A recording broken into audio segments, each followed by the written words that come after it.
And I'd like to start the interview by asking what your full name is. Larry Howard Glenn, Personally, so where were you born?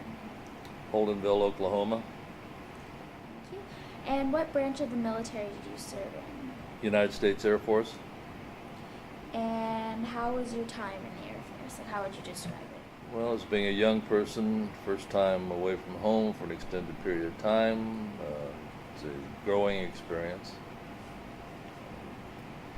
Why did you decide to join the Air Force?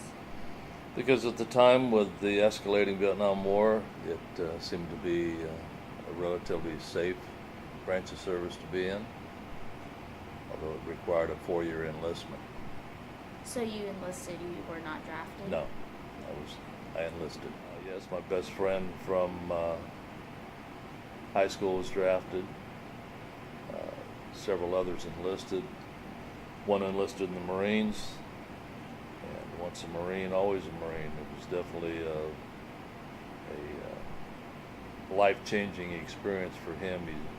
He was not the same fellow I knew from high school when he came back.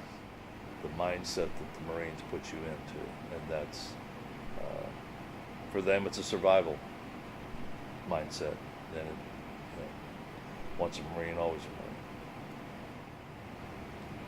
And when exactly did you serve?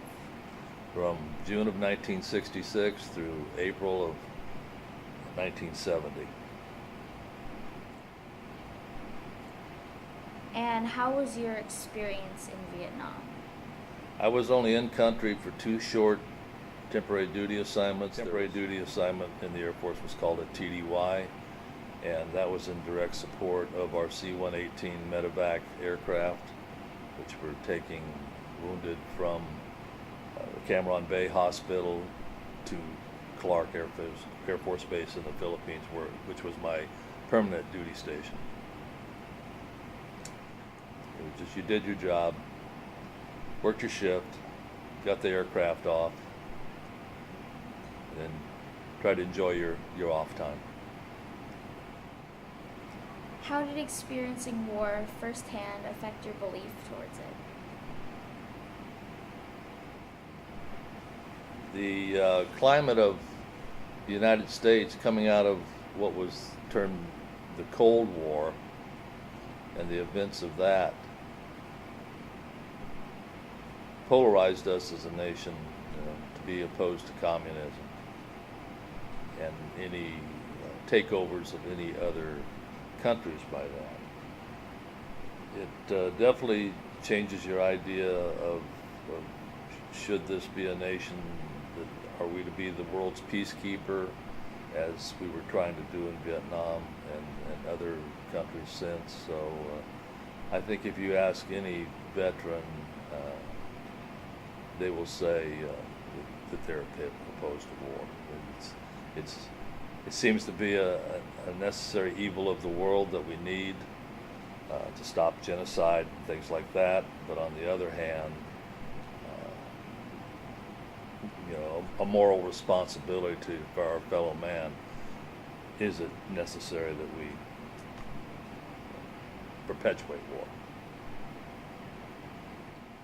Or were you personally affected by the war? The one thing that has been the eye-opening thing is the plight of the veterans in this country. And when I first came home, pretty well turned a blind eye to the events. The war progressed for 3 years after I was discharged. 1973 was the big drawdown, and then we were still there in advisory capacity through 1975. So if you were to give a message to leave for the future generations that will be watching, what would you? It's great that you're doing this project, and you need to know history or we will tend to make the same mistakes. The Russians had their Vietnam when they invaded Afghanistan and had their 10-year war, and there we are involved over there now. So you have to choose your windmills. That's like Don Quixote, who was battling the windmills. You need to really be wise and choose your windmills, what you are going to battle. And veterans, for the most part, do not like to be political lobbyists, but unfortunately they will have to be, because that's the only way they will receive the treatment and medical care, psychological care that they need and deserve.